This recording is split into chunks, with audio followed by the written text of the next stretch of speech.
Chapterspooks. G'day, and welcome to Chapterspooks, where we talk about the books that keep your kids up at night. I'm your podcast host, Matthew A.J. Anderson, horror author, narratologist, word nerd, and nightlight operator. And today, we're taking a look at the next book in the FunFax Horror series. And to make sure everyone's up to speed, this season we're looking at books with gimmicks. And the gimmick of all of the FunFax Horror books is that every single page is perforated and hole punched so that you can tear it out and put it in a separate ring binder called a FunFax file. I'm not the biggest fan of that, but I also found another issue with this for this book, because after reading a few chapters, I recognized that this was set in Lancashire. This is the second book now that has made it very clear that it's set in England, and so I was wondering where it was published, and it turns out that this whole series is from England. It says on the back it was published by Henderson Publishing, which is in Suffolk, England. But I didn't realize that because these books have all the pages with perforation, it meant that it got rid of all of the front matter and the back matter of the book. So it didn't have any of the acknowledgements or the kinds of promotion stuff that books have, but it also didn't have the copyright and publishing pages, which meant that I didn't see that when I first opened the book. It just opens straight onto the title page, and then the next page is the chapter. I get that this is to make it easier for kids so that they don't have a bunch of stuff that they would tear out and then decide, do I keep this, do I throw it away, what happens to all this stuff? But I use that stuff when I'm doing research on these books, and so I found it a bit annoying, especially when these books have illustrators. So this actually has a different illustrator from I thought they had all the same illustrator, which is Joanne Roberts, but this one is Matthew Jeffrey.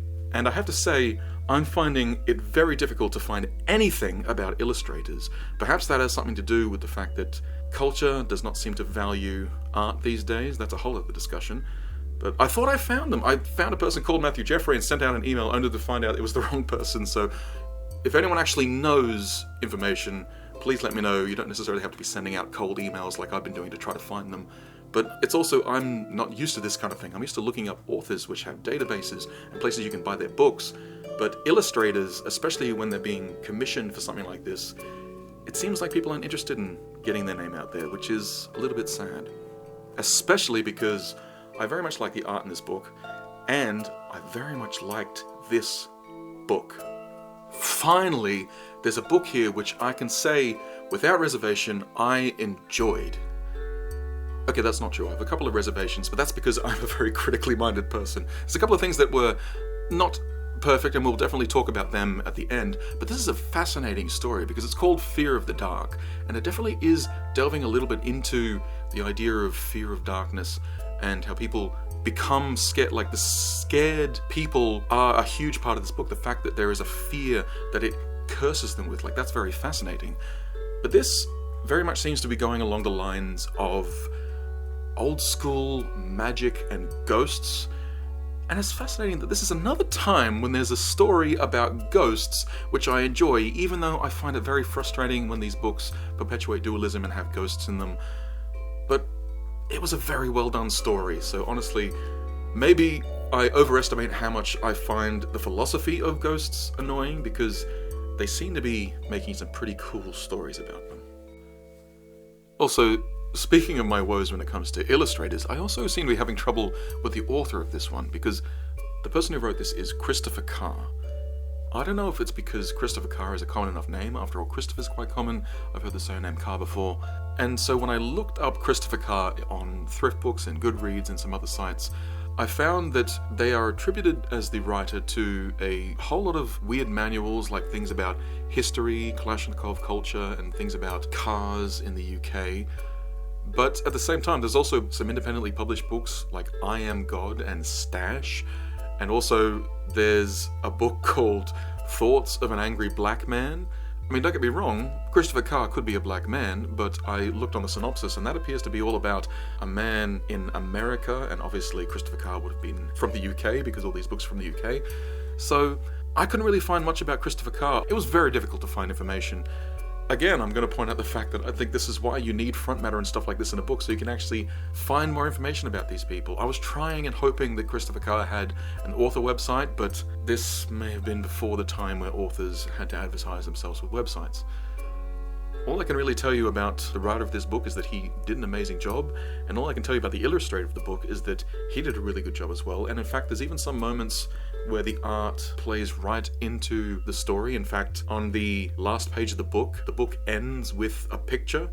I guess that's the only thing about this podcast that is a bit of a downside. You can't see the illustrations, but this is about the writing, not about the pictures. So let us actually take a look at some of the writings that are inside this book.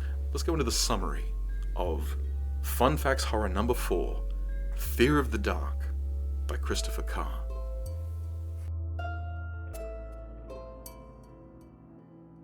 Our story starts by introducing us to the Proctor family, who are currently in the car travelling to Loughton in Lancashire because they're going to, well, there's a house and a building site because the idea is that the father, Sam Proctor, is some kind of a chef and restaurateur, so he's purchased this site so that they can build a restaurant there.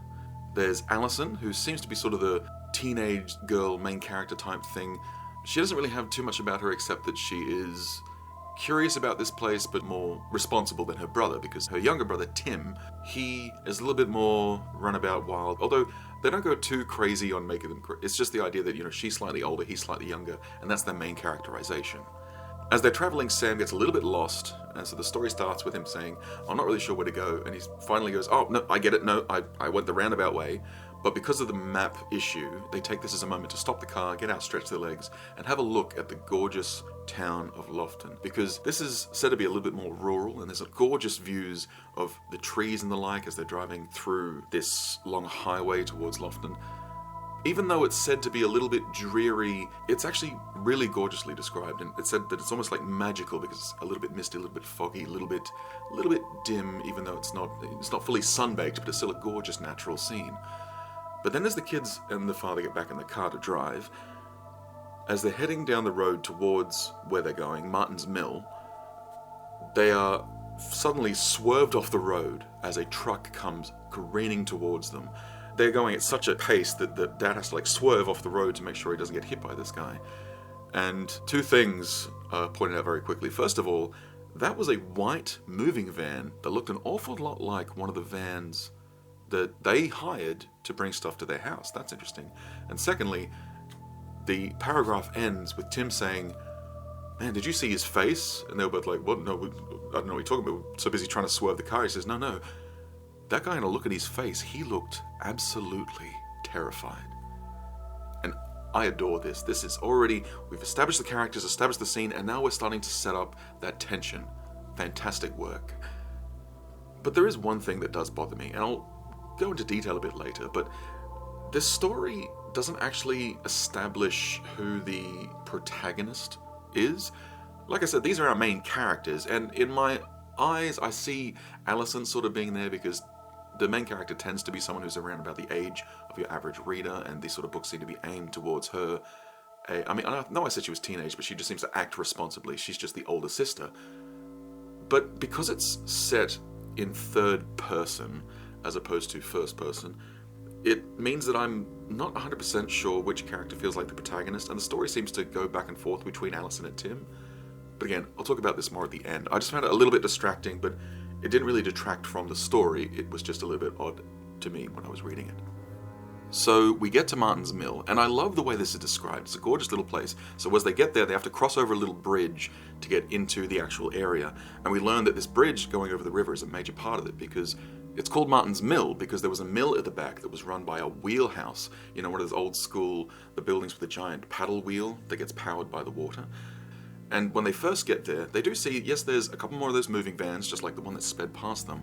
They see there's obviously one of those, you know, one of those buildings where the the foreman's trailer. And there's all kinds of bits and bobs around. Like, obviously, there's a bit of construction going on. It's a bit muddy. There's a bit of wood. But there's no workers. And the first person we see is Jeff Walters. And he turns out to be the foreman. And so Sam's approaching him saying, what's going on? Where are all the people? And then we learn that the reason everyone isn't there is because there's been some issue at the back of the house. And we see as several people help some poor worker who seems to be staggering and shocked, and people aren't sure what's going on, like what happened. And all we hear is that he was in the wheelhouse and something happened. And so Sam and the foreman, they take this guy and they try to help him out a little bit. But the kids are wondering what's going on, and Tim tries to go and see what's going on, and he overhears his dad talk a little bit, but he doesn't hear too much. And then we get it from Allison's perspective, and I like the way they do this. I'm going to get this from the book. Allison promptly crossed back to the bank and hurried over. She was met halfway by her brother. Tim looked pale. What on earth's going on? She asked. Is he ill? She looked over Tim's shoulder. The man was being helped into the van, and her father was talking to the foreman. Tim, she urged, what's the matter? I'm not sure, replied her brother. But why is he like that? Is he hurt? Tim looked back at his father, catching his eye. He remembered the face of the driver who had passed them on the road. He's one of the workmen, the man that was working in a room at the rear of the mill. Something happened, then he slipped. He said something about the darkness. I don't know what he meant. He's had a slight accident with a drill. A slight accident with a drill? Allison glanced back at the figure in the van who was holding his bandaged hand and became aware of the sudden, solid silence of the rest of the men around them. She didn't believe them. Workmen don't behave like this when they have minor accidents. Her thought pierced the weight of the silence.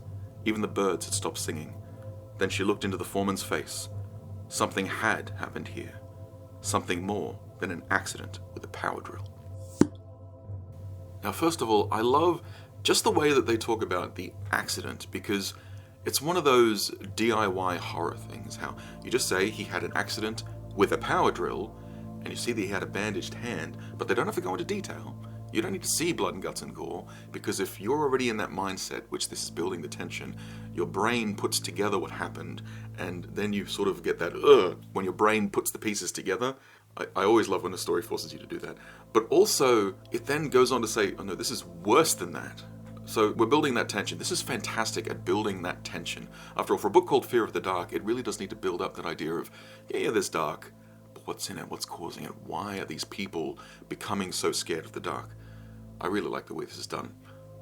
In the next scene, we get a bit of Sam talking to the foreman, and this is when we learn that this is not the first incident that's happened at the wheelhouse. Obviously, there's not accidents all the time, that would be a workplace health and safety nightmare, but there's been a lot of issues with people who go to the wheelhouse and then they seem to get overly spooked, or there's a lot of men who are just refusing to work there in the first place.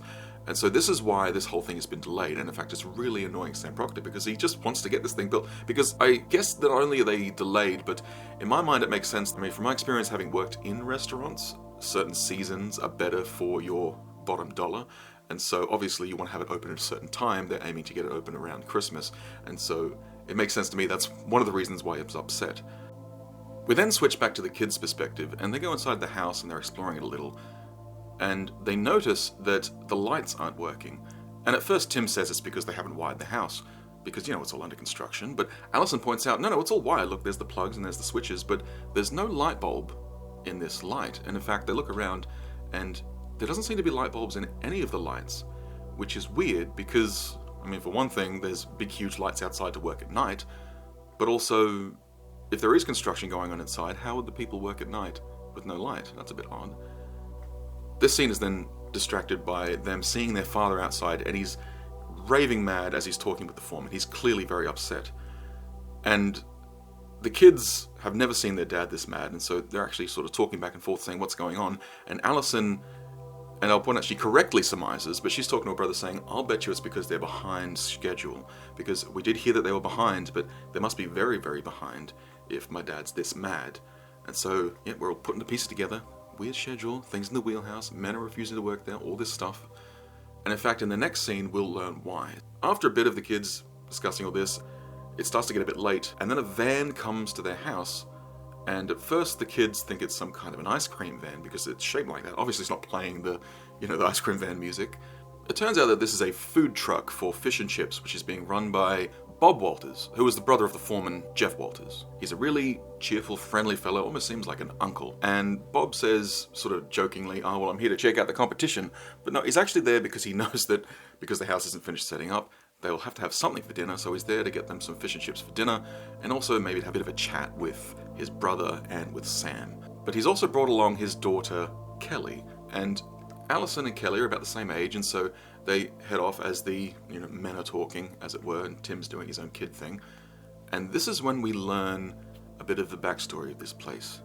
See, all the locals know the story of Martin's Mill. Apparently this thing's been around since the 1700s, but around the 1800s, around Victorian era, they say that there was a maidservant who worked here called Molly Gates, and she went mad. Apparently she was ranting and raving about how this house was built on something evil or something wrong. She said that there was something wrong with the foundation of the house. She was going mad with this, ranting and raving, and so they actually put her in an asylum. But not long after, apparently, she escaped and she came back to the house and she was still ranting and raving. And so some accident then occurred, probably because she was ranting and raving. Obviously, all the townsfolk think that this was done by the man of the house, but somehow Molly Gates was pushed down the stairs. And the legend says that Molly Gates' spirit has been haunting Martin's Mill ever since. The next day, there's an interesting scene where the foreman and Bill Smollett are talking to Sam Proctor, and they're basically just having a bit of back and forth on some of the work that needs to be done. They're bringing in a new workman, and Tim is there listening to his dad and these people talk, and he says, "So, why is it taking so long?" And the workman is sort of like, but Sam sort of takes it as a bit of a jibe, because obviously he's upset that it's taking so long himself. So he says, no, my son wants to know what's taking so long. And it actually gives the workers an excuse to say, okay, well, here, we'll show you. So they head out the back of the house, and there you can actually see the wheelhouse, and you can see the river, and there is this strange construction there. So they start off by explaining some of the stuff about the house and the wheelhouse, because apparently there's some tunnels and things that go under the ground there, and also when they're working on the wheelhouse, because it's right next to the river, they need to make sure that it's reinforced, so they're bringing in some proper scaffolding to make sure that they can build the wheelhouse without it toppling. And they even mention that because they're reconstructing it, Alison says that when she looks at it, it looks like a cutaway from a science book, because they've taken off a lot of the walls and they can actually see under into some of the foundations, and it actually does look very thin. The workers insist, oh no, it will keep it up, but we still want to reinforce it with scaffolding. But I like how they mentioned that it's all taken apart. But most importantly, they then show them this strange aqueduct system that's been built. It doesn't make too much sense to me, but I like the fact that they basically say that it was built because the owner claimed it would make the water power the wheelhouse better, and said that, oh yeah, this will make it run as well as 5 wheelhouse mills. Even though it's this strange maze. So basically, carved into the ground near the river, there's all of these strange maze-like tunnels that have been dug into the stone. And it twists and turns, and some are deeper, and some are shallower than others. And so it's this unusual, weirdly unnatural, but natural-looking labyrinth of stone dug into the ground. And in my head, I was sort of thinking, I like that they said at first, oh, well, they claimed it would make it better. But we will later learn that this seems to have some sort of connection to the strange legends and the weirdness going on here. So maybe this has some more sinister motive for its creation. 2 things are very important. First of all, the worker says, so we've been working on this, and in fact some kids play in this, but be very careful. We've noticed that there's an issue with what we call the quadrangle. Basically, it's the furthest corner that this thing has been built closest to the river, and that corner is not very well maintained. It looks like it's actually quite dangerous. So please don't play around there. But a lot of kids do play around here. And Sam Proctor's even saying, this thing is so cool, and honestly it does sound pretty cool. He says it could become a bit of a tourist attraction, so they want to make sure they maintain this. So the kids can mess around with it, but be careful. And secondly, as Alison is checking this out, she jumps down and she's looking through one of the things, and she turns around, and there's a girl waiting for her in the dark. But it's just a bit of a jump scare, because it turns out that it's Kelly. As he said, a lot of kids like to play around here, and Kelly is in there playing in the tunnels. And so, after learning all of this, the dad says, okay, well, I got some stuff to sort out in town, and oh, I forgot to mention, Tim decides to come with him, but it's partly because as Tim is waiting there, he sees across the river, there seems to be a cloaked figure waiting there, but he's the only one that sees it, and when he looks away and looks back, it's gone. And also, he doesn't like how creepy this aqueduct system is. Apparently he hears a voice, and he thinks he sees another strange figure there. So that's why Tim decides to go with his dad, because he doesn't want to be hanging around this creepy, haunted place, especially with all these stories of a maid who was pushed down the stairs. So we split up our main characters. Alison is hanging out with Kelly, and Tim is hanging with his dad. And I will quickly state that this is part of the reason why I was a bit confused with who the protagonist was, because the book seems to flip back and forth. It seems to treat all of the main characters with equal weight, I don't know if that's necessarily a bad thing, it's just that I found it a bit confusing. Again, I'll talk about this more at the end.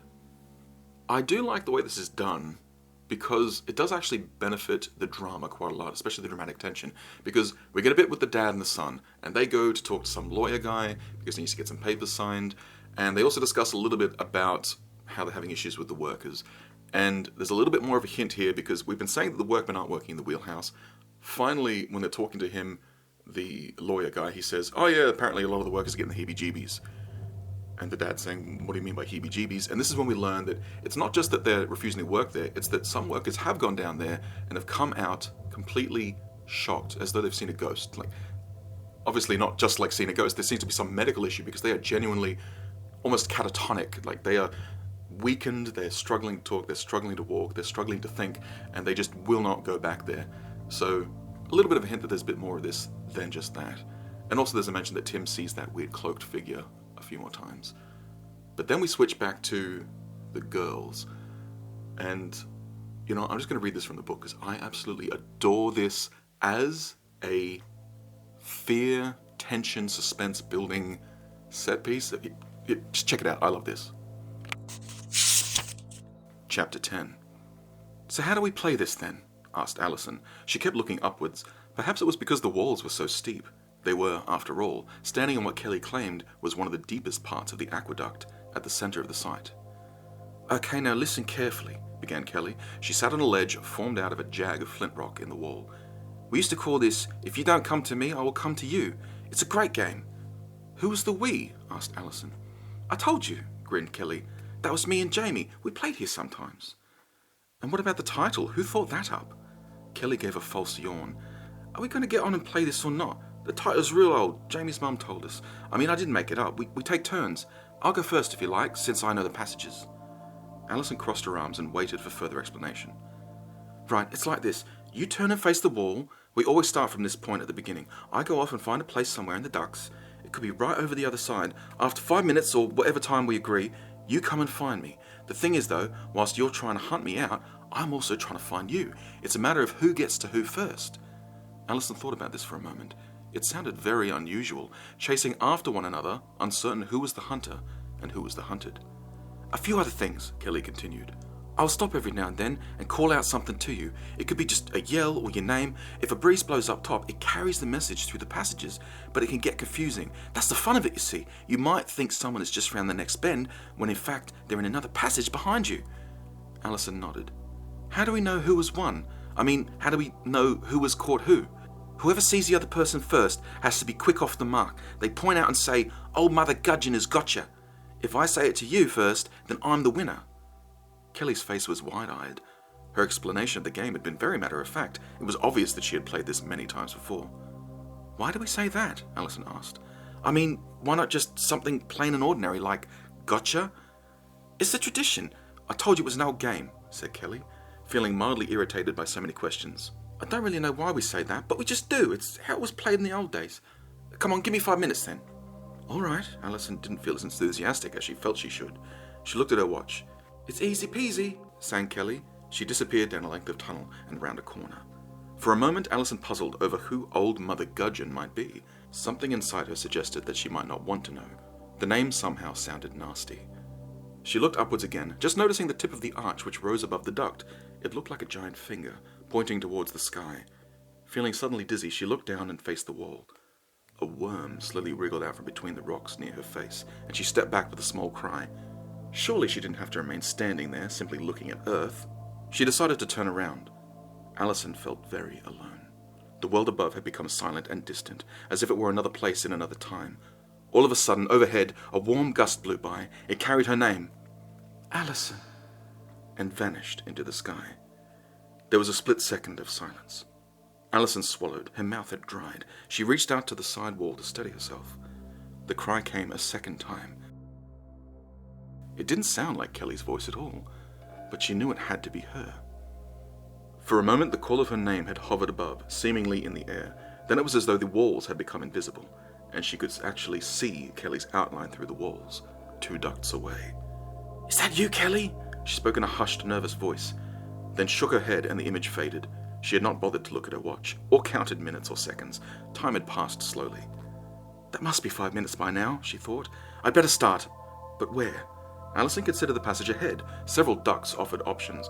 For a moment, the choice confused her, but with a determined rush, she took off. Without thinking, she let her feet take her forward and made a left turn and ran. There were less covered sections here, and the stretch was longer. She ran on for some way. After a while, she slowed her pace and walked. Somewhere above her came the whirl of another passage of air, almost breath. "Alison," said the voice, more softly this time. She stopped short. It was as if her name had been called from inside her head. She turned on her heels. Just behind her to the right, she glimpsed a hand on the corner of a rock. Fingers were spread wide, for seconds only. "Kelly!" she cried with a smile, and dashed back down the duct after her, like a hare. She turned into the passage. It was rough, clumps of stone getting in her way, and there was no sign of Kelly. Up ahead was a stretch of cover. The duct also narrowed here, but she was unable to see the sides of the walls. It seemed to be rapidly getting darker. She stopped. "Kelly?" she whispered. She moved forwards cautiously, just in case she might be surprised. "What am I supposed to say?" she whispered to herself, trying to remember. "Old Mother Gudgeon has got you." She stopped again and listened. She could hear only her heart beating, the pitter-patter that drowned out the silence for everything else. Further on. She must go further on. Was that a sound behind her? A rustle like the brush of rough linen? She spun round. There was nobody. One step at a time, she edged further forward, into the darker part of the duct. All of a sudden, her feet felt wet, and each step seemed to press into something soft and yielding like mud. Again she rested and listened, but there was still only the sound of her heartbeat. She looked straight ahead. For some reason, she dared not look to the sides. She took another step. It was going to be all right. There was nothing to be afraid of. Surely. But from the left, somebody called her name. She turned her eyes towards the sound. There in the darkness, she saw 2 pinpoint pricks of red. They glowed like animal eyes, yet somehow colder and more dangerous. She was still unable to see the sides of the wall. They might have stretched back forever. She caught her breath, and for some reason reached out her hand. Then the hand of another gently held her own. She felt thin fingers, cold and brittle and damp.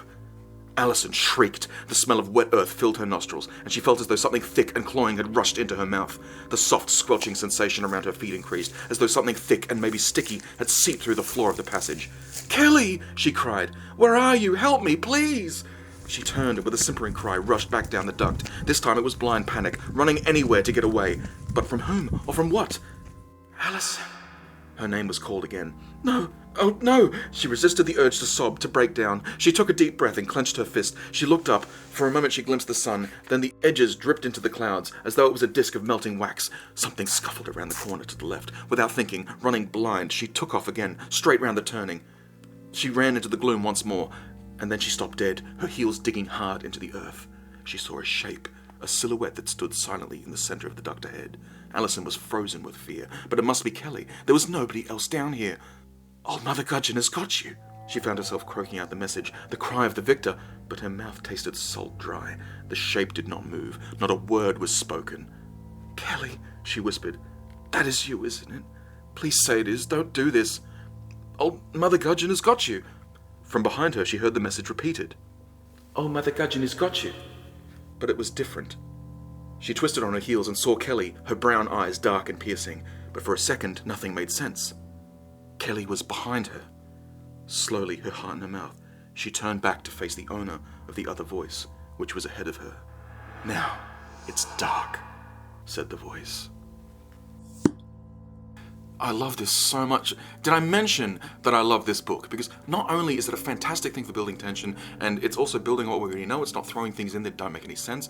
Obviously, it's got something to do with the ghost. There's a ghastly thing that's going around. We're hearing the voice getting whispered throughout this thing. And then, right on the precipice, we get the end of the chapter, and then it switches perspective. But before, whilst I was annoyed because it kept switching perspective, and I wasn't sure which character we're meant to be following, especially because some of them were adults and some were kids. In this one, it uses it perfectly. This is what we call dramatic tension, when the audience knows something that the main character doesn't. And so when we switch the perspective to follow now the dad and the brother, they're off doing some things in town. They're doing a little bit of a mystery search because they're trying to figure out a little bit more about this heebie-jeebie stuff. But because they don't know what's going on with Alison, it means that we're sitting here with that knowledge on the edge of our seat going, "Oh man, I can't wait to get back there to see what's going on."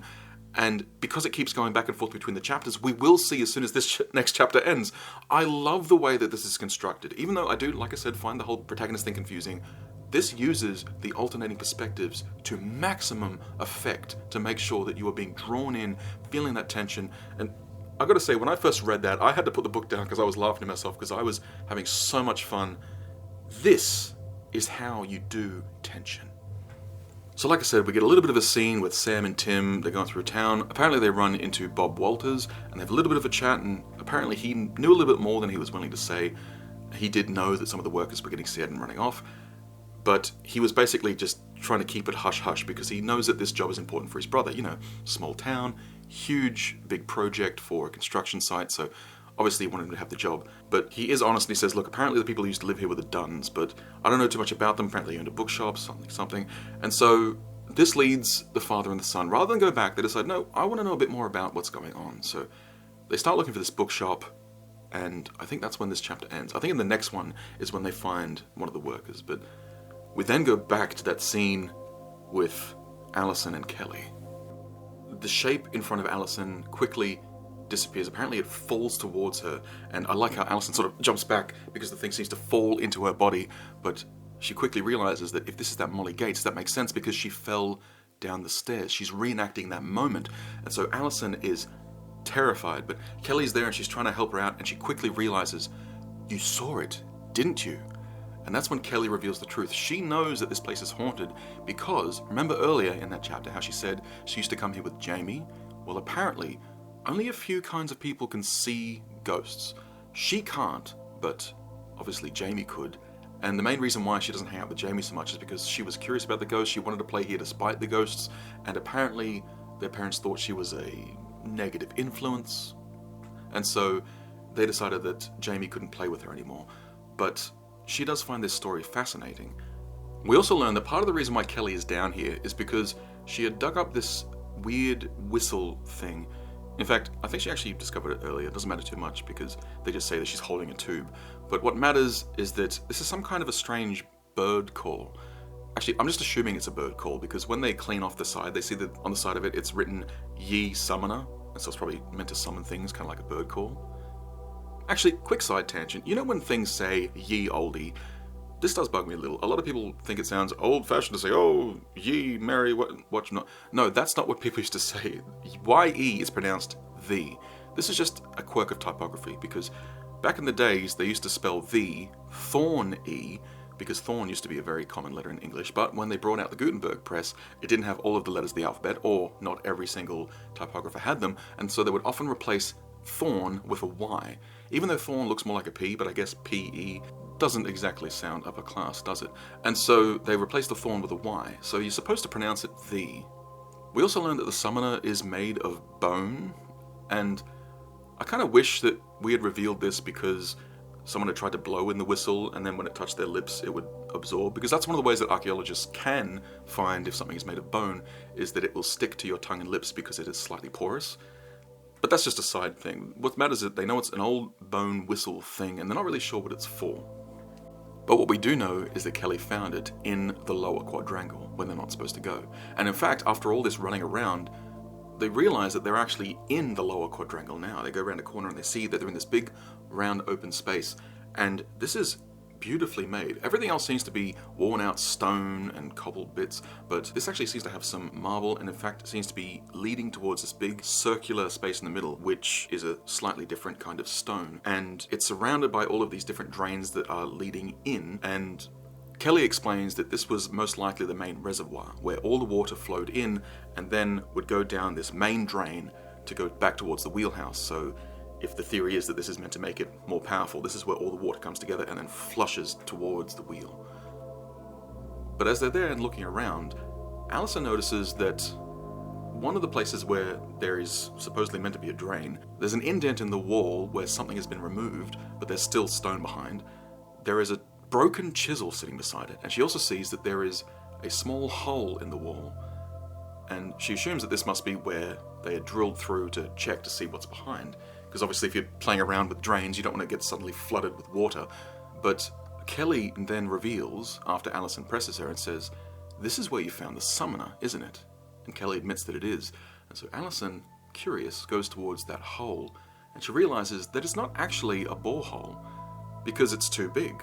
There is another hole that's been drilled in, but she can see this thing, which is about the size of a human eye. So she gets closer and looks inside. and then pulls back with a start, and then of course the chapter ends. Like I said, this is so good with building that tension. So she's seen something inside, but we can't know what just yet. So back with Sam and Tim, they're not having much luck. They went back to that bookstore that apparently the Duns owned, but they're not around, and the guy who owns it says, look, the boss barely shows up, and I heard that he's on holiday, so I can't help you out, mate. So they're heading back to the car when Tim sees a familiar face. And he'll never forget it, because that's that horrified face he saw when the truck was screaming towards him in the first chapter and nearly ran them off the road. So he says, hey Dad, that's that worker. We could ask him. He'll know because he was involved. And so, after a bit of goading from his son, Sam says, okay, we'll check it out. So he goes and talks to the worker. And the worker says, look mate, I just want to get work in this town. I don't want people to think that I'm a nutter. But Sam says, look, I'm going to live here with my family. I want to have a business here. I need you to tell me. I won't tell anyone that you told me. So the guy says, okay, well, I heard that before you bought the place, the people who used to own it were the Duns. They bought it because they were going to build an old nursing home here. But their kid was out back playing with Kelly, and apparently he had an episode. Something happened, and afterwards he just wasn't the same. The kid was absolutely spooked. He's got some chronic fear of the dark now. And so ever since then, they dropped the contract, and then people haven't seen the Duns since. That's just because they're reclusive. They're still in town. In fact, they live down the road. Well, actually, to be honest, what happens is that he says, look, they're very reclusive. And Sam says, well, can you tell me where they live? And he says, oh, look, mate, I want to keep my head low. I'm not telling you anything. And then Sam hands him a banknote. And the guy takes it, still quiet. Sam hands him a second banknote. And then he says, all right, yeah, they live down the road here. So that feels a bit more human to me. You know, he's a worker. He's struggling for money. He's struggling for work. I kind of like that. And also, it does make sense to me. This is a small town because, yeah, there's a legend going around, but you don't want to go telling everyone's dirty laundry. So I like that it's a little bit more hush-hush, and to the point they has to pay him off just to get the info. So they now have a lead, and they're heading towards the Dunn house. But back at Martin's Mill, Allison and Kelly are still recovering from what just happened. So the chapter starts, and it seems that Allison is a bit dazed after what's happened, and both the girls assume that there's some kind of a gas inside, and I like that. That sort of makes sense that it's dazed her, but she also saw there's this horrible gooey blackness inside. And so Kelly, curious what it is, she sticks her eye up against the hole, and like Allison freaks out saying, what are you doing? There might be some gas, but it doesn't do anything to her, and in fact she quickly pulls back and says that she can't see anything, but she could hear something strange. It sounded like voices. And then she gets an idea. She thinks maybe the pipe might be leading back to where the workers are. And so she says that she's going to check. So she goes to climb out of the quadrangle, but it's a bit of a hike. So she pulls all the things out of her pockets, you know, all of her keys and everything. And then she hikes up on the wall and heads off to see if she can find the other end of the pipe. And so Allison is left there waiting. And as she does, she notices a couple of things. First of all, the hole looks slightly bigger. And so she heads towards it and she sticks her fingers inside. Which, honestly, as a reader, I was reading that thinking, why on earth did you do that? That's horrific. So, because she pulls it out, and then they're covered in this gooey black tile-like stuff. So she has to get like a hanky and wipe it off very quickly. I'm thinking, well, why did you do that? I mean, don't get me wrong, it's not like it's a bad story writing thing. Just, I would never do that. And I thought that was a very creepy, squeaky moment where someone stuck their finger in the weird hole with the creepy black goo that's emitting voices. Why you do this? But as she's waiting, she also sees that Kelly emptied all of her pockets, and so yeah, there's keys and there's like some pens and things, but there's also the summoner, and for some reason she feels compelled to pick it up. And like there's a creepy moment when she hears her voice being spoken, but she realizes, no, this is definitely Kelly's voice, and it's coming from the duct, so obviously Kelly has found the other end of the pipe, and so she's confirmed that yes, this is hearing the voices from the workers. But Kelly then stops calling her voice. Obviously she's coming back, and as she's waiting, Allison has the whistle in her hands, and she's thinking about that game. After all, the game is called If You Don't Come to Me, I Will Come to You. And without even thinking about it, she raises the summoner to her lips. Almost without her realizing it, she raised the whistle towards her face. Her eyes looked straight ahead, and step by step she turned towards the right-hand duct. It was like a slow march, one foot in front of the other. She walked as she lifted the whistle to her lips. A tiny whisper of fine silvery mist blew from the hole in the stone. She never saw it. If you don't come to me, I will come to you. She walked on. Alison now found herself standing in the passage of the duct. The earth beneath her stirred like the soft sands of a desert. As she lifted one of her feet, she became only slightly aware of a wetness. She stood quite still. Snake-thin fingers reached up from the ground and searched for her ankle. Nails gently scratched at her skin. "If you don't come to me, I will come to you." Ahead in the passage, like a floating, filmy piece of silk cloth, came the shape. As it floated closer, the face was too awful to imagine. Within the folds and clusters of the cloth was the face of the young girl, with that terrible grimace. After a second, she became clearer, and Alison could see the serving maid's dress. "If you don't come to me, I will come to you." The name of the game was like a tattoo in her head. Why wouldn't it leave? The image of Kelly flashed in front of her standing in the duct earlier, with the whistle in front of her face. But that look, why hadn't she noticed it? The grin, the mischief, it had been a face that didn't belong to Kelly. "Now you try it too," said Kelly's image. "It's only a game." Softly, and so softly, Alison let her breath out of her body, past lips that barely touched, and into the end of the whistle. "No, no, no!" came the scream. It was a terrible rent, an anguished cry of a soul which ripped through the air like an arrow. The face turned downwards, and the shape descended into the earth. So then we go back to Sam and his son, which, I mean, don't get me wrong, yeah, that was a very intense scene, but I'm loving the way that it keeps breaking up, but the intensity hasn't stopped here, because as Sam and Tim are driving, they are just trying to get to the Dunn's place, they're following the instructions, and Tim can see something in the sky, and there's like a darkness that seems to be going. It's like it's not even midday, even though it's clearly midday at the time, but it's seeming to dim.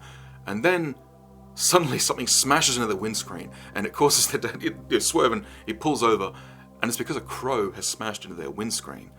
And it says that there is a red splat with black feathers. But they get out of the car, and Sam's inspecting the damage, when the red turns darker and becomes black, and then it seems to seep outwards, growing, blooming, blossoming, covering the windscreen slowly. And the dad's sort of freaking out, doesn't know what's going on, but he quickly opens the boot and he gets out some antifreeze, something from the back of the car, and he quickly splashes it over it, trying to wash it away. It manages to work. In fact, this blackness seems to thin out, and then it drips off the car and onto the road. And then, not really sure what's going on, they both decide that whatever's going on in this town, they might learn more at the Dunn house. So they get back in their car and they head to the Dunns. And the house looks very neat and peaceful, but all of the windows are blocked. It's far back off the road, it's covered in ivy, it's a very old school place. And so they head and they ring the doorbell. It opens just a little bit, and a woman peeks her eye out and says, "What do you want? We don't want hawkers, tradesmen, all that stuff." He says, No, I just want to talk to you about Martin's mill. And whilst at first she seemed annoyed, now her face seems to soften and she looks concerned but also a bit scared. She says, "What do you need to talk about all this for?" And he manages to get her to talk by saying, "Look, I bought the place and I'm going to live there with my family, but there's something going on and we need to know more." Whilst obviously Mrs. Dunn is not interested in having visitors, she doesn't want to see them in danger, so she relents. She unlatches the door, lets them inside, and they notice two main things. The first of which is that there are too many lights in this place. Obviously the lights are on, on the ceiling, but they've also got bedside lamps and standing lamps and random lights and night lights and things plugged in, and candles all around the place. And they see a young boy, about Tim's age, but he looks pale and gaunt, in the corner of the room. But before we can learn more about the Dunns, we switch back to Alison and Kelly. So Alison tries to tell Kelly what happened, that she saw some vision for a ghost. Obviously it must be that Molly Gates, but she's not sure what it all means, and so they decide that they should head back anyway. So not sure what to do, and I guess she sort of wants to tell her dad everything that's happened. Alison asks one of the workers when her dad's going to get back, and he says, "I don't know. When he called, he just said he wants you to know that he'll be late, but he didn't say when.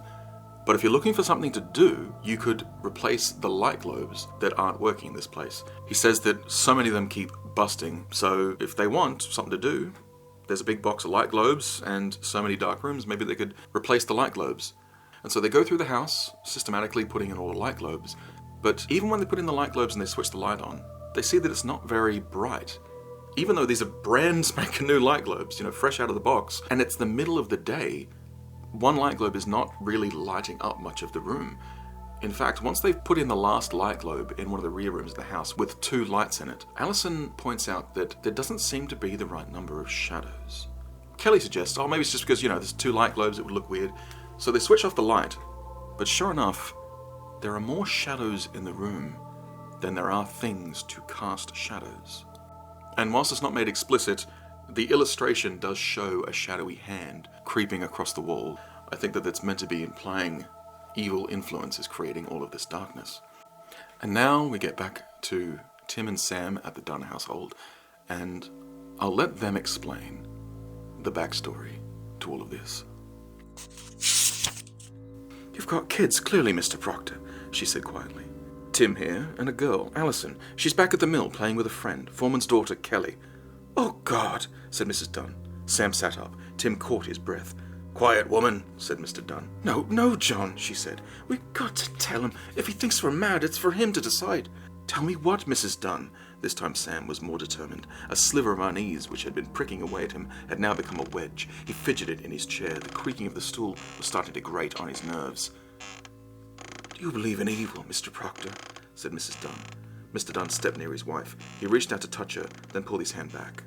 She looked up at him with sad eyes. "Yes," said Sam. "I believe I do." "And what about that which we call the unknown? The supernatural? Do you believe in ghosts?" He hesitated. "I've never seen one. Though since coming here it seems that there's plenty that do. I've heard about Molly Gates, of course." "And you know that she was found with this terrible look about her?" He nodded. "What do you think put it there, Mr. Proctor? She was scared to death. When me and him were going to buy the place, we spent time there, looking round, planning and the like. It started off by us having picnics in the woods, Martin's place. We had no idea that Jamie was playing in the mill grounds. He were friends with Bob Walter's girl. She was a nice lass, but together they explored more than they should. Weren't her fault, but you know how kids lead one another on." She looked across at Jamie, then her eyes flicked back to Sam. Now they were intense. "John had his bookstall and was well in on local history. We found these piles of papers in between the leaves of an old ledger. I'll give you a short version because between us we pieced it all together from all kinds of sources. Martin's place is older than you might think. Goes back to Saxon times. Charcoal burners used the place. There were talk of dark practices there, that it was somehow a magical place for black art ceremonies.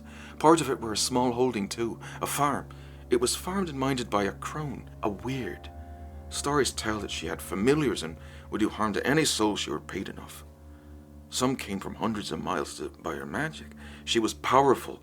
A circuit judge called her the blackest witch ever recorded in these parts. The place was bought up by a squire, Martin Medlock. He gave notice to the crone. Old Mother Gudgeon were her name. He wanted to build the mill, see, and a grand house. He certainly didn't want any truck with Gudgeon. Well, she didn't want to leave, did her old Mother Gudgeon. She swore that nothing would ever be built there, that she would set a guardian over the place. Medlock ignored her and built the first mill with those aqueducts. She still had her place to the side in the woods. She said that no light would ever shine there, that it would be an eternal tomb of darkness. One day she'd mysteriously vanished. They found her, of course, said Mr. Dunn. Her throat was cut. Little doubt that she'd been murdered. The men that did it were found with a plague a month later. Then it was just a trail of disaster, said Mrs. Dunn. They couldn't manage candlelight there, and that was why the fire broke out. There were others. A new mill was built, but it just couldn't survive. There was always something. I believe our Molly Gates glimpsed old Mother Gudgeon's guardian, and she fell down the steps to her death. Or maybe that which was guarded, we don't know. Fear of the dark, said Mr. Dunn. Call us mad if you like, but nobody's touched that damn place. It's cursed, and we wanted none of it. Mr. Dunn bit his bottom lip. The tale gets blacker, he said. Then he saw something, said Mrs. Dunn. She crossed the room and kissed the top of her son's head. We heard of a summoner, reference in old ledgers, diaries. We couldn't fathom out what that was for a while, but there were two keys to this terrible darkness. Jamie found one in the ruins at the back in the quadrangle thing. It was something like a flute, carved out of bone, we thought, and there was an inscription. That's when we knew. Thank God, nobody found the second, but it was supposed to be down there too. We crushed the thing and powdered it into dust, but he'd blown down to his own sweet innocent breath. He'd summoned the guardian, glimpsed it. We're just thankful that he or we never got to discover what it was that it guarded. A crack of silence entered the room. The creaking of the stools ceased. Sam Proctor turned his face towards his son, but he was staring in horror at Jamie. "A brown figure," hissed Tim. "Tell me, the Guardian, it's a wiry creature with a staff, and a face I never want to see, isn't it?" Jamie stood up, tears beginning to trail from his eyes. He reached out towards a nearby lamp and stared into the ray of light. "You know, I told you it's been summoned. You must realize, it's been summoned." So both Sam and Tim have got all the pieces they need to put this puzzle together, but so too do Allison and Kelly, because as the chapter shifts to them, they hear a tapping on the window, and it's getting more and more urgent, this tapping, and they see that it's the ghost of Molly Gates. And at first they're a little bit scared, but as you and I know, Molly Gates is not the evil in this story. And so she says to them, "Look, you must follow the flowers, you must stop Old Mother Gudgeon." The girls aren't 100% sure what this means, but they decide to go look at that metal door that was covering the creepy drain where this monster came from. And I like it, they're even saying as they're getting the torch, like it starts to flicker and it struggles, it manages just to stay on long enough for them to read it, and it says custodian. And it shows this image of all these people being surrounded by some kind of black ribbon.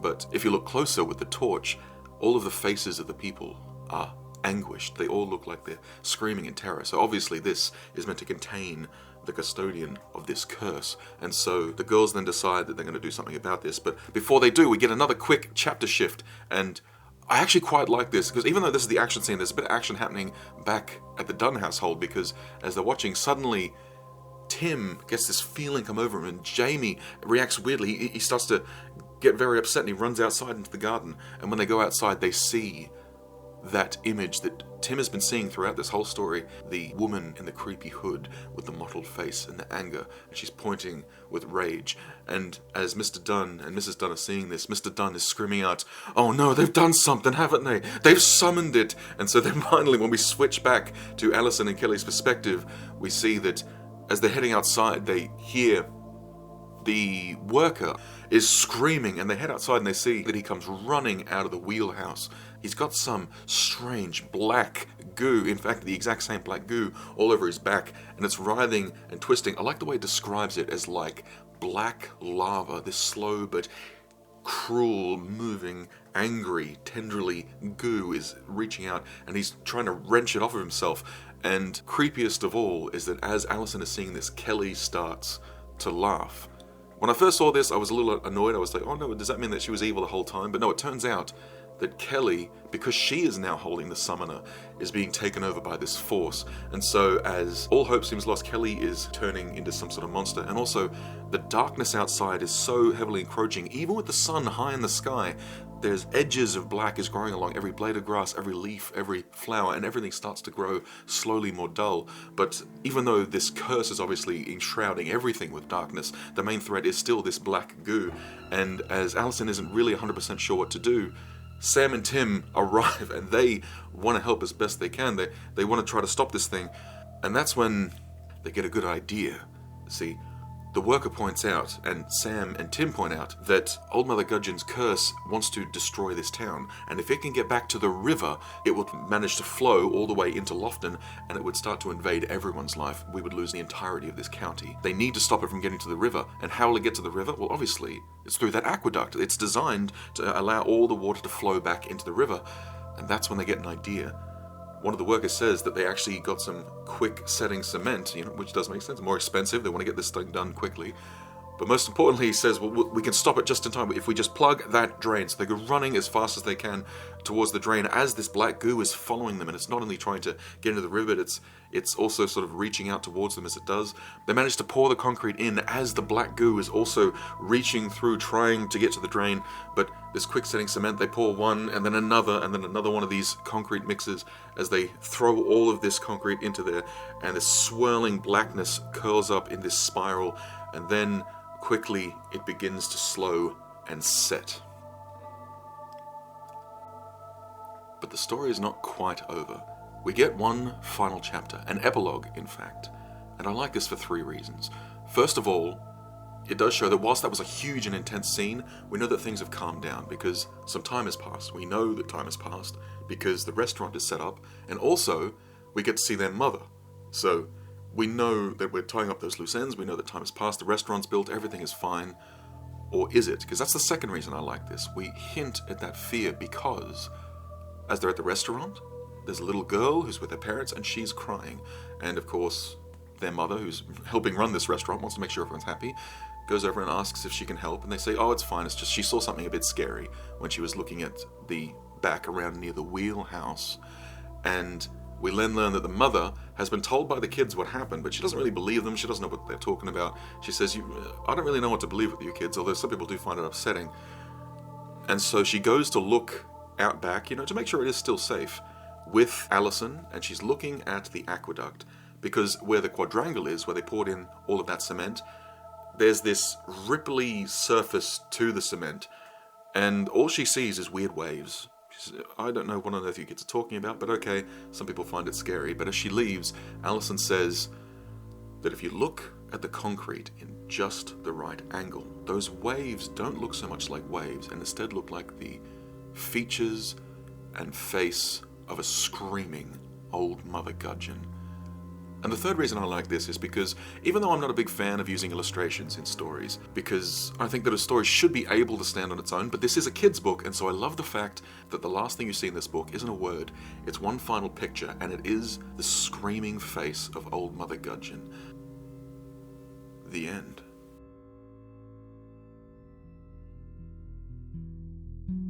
So, what can I say about this book? I mean, I really, really enjoyed this book. I love this story. But it's not perfect, so I want to start with a couple of the little niggling things that I didn't like.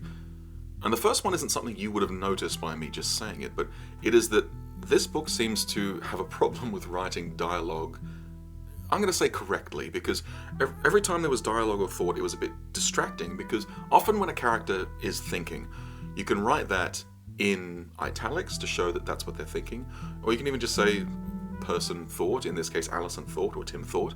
But in this book, anytime a character thinks, Carr writes it in quotation marks, which I find distracting, because whenever something is in quotation marks and indented the way that it is in this book, I read that as dialogue, because italics doesn't just mean thought, it can mean emphasize dialogue, such as that. So obviously it's not the best way to write thoughts, because it meant that I was wondering whether someone was saying something out loud or thinking to themselves, especially when after a character thinks something, they'll usually then say something similar to someone else. So I'm thinking, are they repeating themselves, or are they thinking out loud, or are they thinking in their head and then saying something out loud? I didn't like that at all. That was distracting. Thankfully, it didn't overtake the book, and I think because earlier in the book there's a little bit more of direct thoughts, because this is taking a sort of omniscient third-person perspective, so we often see how characters are thinking through the narration. But there's other issues with the dialogue in that every time there's a new line of dialogue, Carr tends to put that indented on a new line, even when it's the same character talking, which is bad because it meant that if there was more than one character talking, I was confused when he finally said and then said that a different person was talking, even though with two characters. You see what I'm saying? It was distracting because I had to reread lines of dialogue just to get through them. It's not enough to say that this is a bad book, but that is a bad practice, and you should avoid that if possible. Trying to make sure, even if you're doing something that's non-standard, like, whilst I personally hate it, there's nothing technically wrong with using the single marks for dialogue. I prefer the double proper quotation marks, but if you're doing something different, consistency is key. And I think one of the reasons I found this so annoying is that not all thoughts were written inside the dialogue, and not all continuing lines were on a separate line. So no matter what you're doing, keep consistent. That way the reader can understand what you're doing. Although I would say it is preferable to stay consistent to grammar and general uses overall. The second thing I didn't like was that this book didn't have a defined protagonist. Now obviously it had main characters, Sam, Tim, and Allison were all the main characters, but especially for a kid's book, I feel like you should have focused on one, said, okay, this is the protagonist, then when you switch to another perspective, that would just be the B story, and arguably that's a little unfair because Tim did just as much trying to understand this mystery as Allison, although hers was more action-packed, theirs was more intellectual. But I still feel like it makes more sense to me to have a protagonist and focus from their perspective. But I don't necessarily think this is the worst thing in the world. I think the reason why I was so distracted is because not only by having omniscient third did it mean I didn't know who the protagonist was, but it meant that it was not using first-person perspective. Now, there's a bit of a discussion about all of this in general, which is, in horror, first-person perspective is very common. And the reason why is because from first person, not only can you get inside a character's headspace and feel their fear with them, because you're experiencing it literally through their eyes, through their thoughts, but it also means that it is limited, such as in this book, with an omniscient third-person perspective. It meant that you could technically see how other characters were thinking. It would say, like when another character looked nervous, it would say they are nervous or what they're feeling. Whereas if you're just looking from one character's perspective, you have to filter it through their lens, which means that not only are you getting more in their headspace, but it can add more fear, because if, let's say, your parents aren't talking to you or they're keeping something from you, whilst a narrator can say, oh, well, they were lying because they didn't want to hurt their feelings, from a limited perspective, they just see their parent not talking to them, and in their head they can come up with all kinds of reasons, and that can be more tension building. It can be scarier. But that's not a wrong thing to do, especially with this book. It does follow the general rule of third person limited. So even though it's capable of saying, oh yes, this was happening and it was being caused by the evil monster and what, no, it doesn't really go into all of that detail, so I think that it's used to good effect. But because I wasn't entirely sure who the main character was, it meant that I wasn't sure which character I was meant to be empathizing with for the most part. It meant that I was switching, saying, okay, so should I be following them or them? And if I'm struggling to do that as an adult, it makes me wonder if maybe a kid would be confused as to who the hero of the book is. And yes, I recognize that books don't necessarily have to have one hero. You can have a protagonist and a deuteragonist, or you can have multiple protagonists, but I feel like it was a little bit too complicated for a Chapterspooks book to not have a definitive protagonist. But both of those being said, everything good about this book. The writing was fantastic, the characters felt real to me, I was really drawn in by this story and the way that it was built with great tension. That tension, my goodness, you could cut it with a knife. It was fantastic, building and building, slowly but surely with the tension. That was fantastically done. I also like that, even though I've said in the past that I'm not really a big fan of ghost stories, even though this had a ghost in there, the ghost was not the main issue. The issue was a witch with a curse. Like, that's a lot more interesting to me playing around with. In fact, having the ghost as a red herring, thinking, oh, so it could be haunted. No, it's not just haunted, it is cursed. That was a fascinating way to deepen the horror. It's not just some ghost. The ghost is, in fact, nice. They're trying to stop this thing. So I love the way that was done. I really enjoyed the use of the chapters, because every single book in FunFax Horror that I've read so far seems to like switching perspective, and I didn't like the way it was done in some of these. It felt a little distracting. In this one, it was used to perfect strength to make sure that you were switching right as the dramatic tension was building. So you switch going, oh, what was happening to them? Oh, what's happening to them? So you're going back and forth. It was done perfectly for the way that this is formatted. So yes, I got two things I didn't like, and they were about things with the writing, but there's so much that I loved. I mean, even the illustrations were really well done in this one. Like, I'm not shaming Joanne Roberts. In fact, I do like her scratchy style, but this one had an almost woodcut style, because a lot of the pictures are so much darker, and the fact that it finished on that final image was really well done. But as to this book and this writing, it has to be an A. Because this is how you do a good scary story. The main things I think holding it back are those issues that I had, and also, whilst I really, really like this, I personally feel like a good Chapterspooks book should also be aiming for that slice of cheese, that horror with something a little bit silly, a little bit fun. And this felt more like horror classic, original horror. I mean, it was just dealing with ghosts and witches. I really feel like it didn't have enough to make it as child-friendly. I think that the writing helped out to make sure that that happened. But I still feel like this wasn't the best example of how to do a Chapterspooks, but it is a fantastic example of how to do a book for kids. So yes, very high marks. Gotta be an A on this one.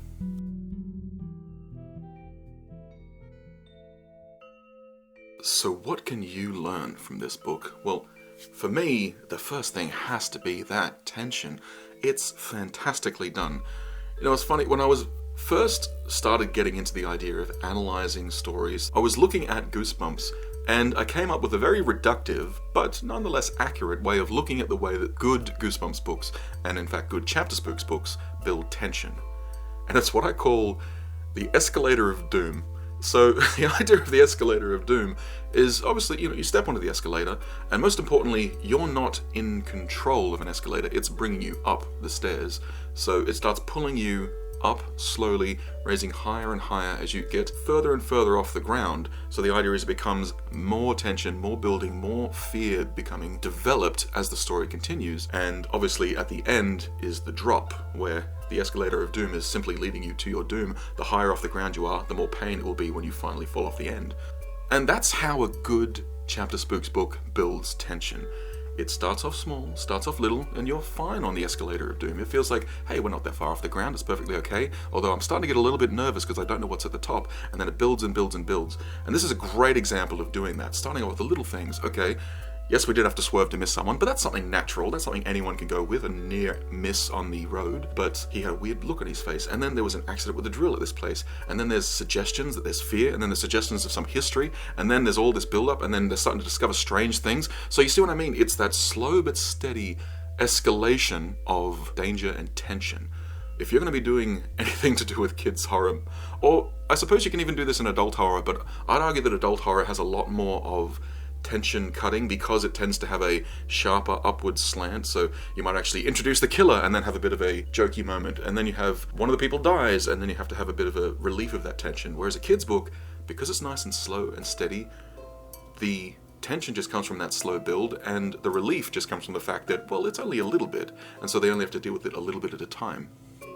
I think this book is a fantastic example of that, and so it's something you should use in your own fiction if you're trying to build that tension. The second thing I think this book does really well, and I've already mentioned it, but I want to talk about its construction, and that is the use of chapters for building tension. What this brings to my mind is a simple question, but one that not every writer considers, and that is, what is a chapter? What actually is a chapter? So for a chapter book, the whole idea of having chapters is that you're breaking up the story so that a kid can read a section, and then if they're not the best reader, if they can't read for several hours at a time, they can at least read one chapter and then stop and have a break, and then they can read more when they have the capacity. But what defines the length of a chapter? How long should a chapter be? Because for instance, this book, even though these books only take about an hour to read and they're usually 100 or so pages, they tend to have about 20 chapters. So how long should a chapter be? And it's really funny because I've already mentioned Goosebumps, but that's an example of inconsistent chapter length, because Goosebumps tends to just have a chapter whenever there's a jump scare, spooky moment. So like, oh, someone grabbed you from behind, oh, the end of chapter, new chapter. And that's well done in the sense that it's trying to encourage kids to read the next chapter, and that's what a good chapter book does, but usually through good plotting, not just by a jump scare trick.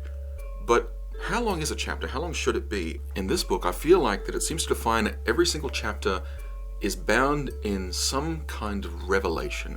And it may not be huge, it could just be, alright, there's something weird in the house. And then the next chapter, okay, there's some danger in this house. And then the next one, also Dad's upset with the way things are developing. So every single thing has a revelation.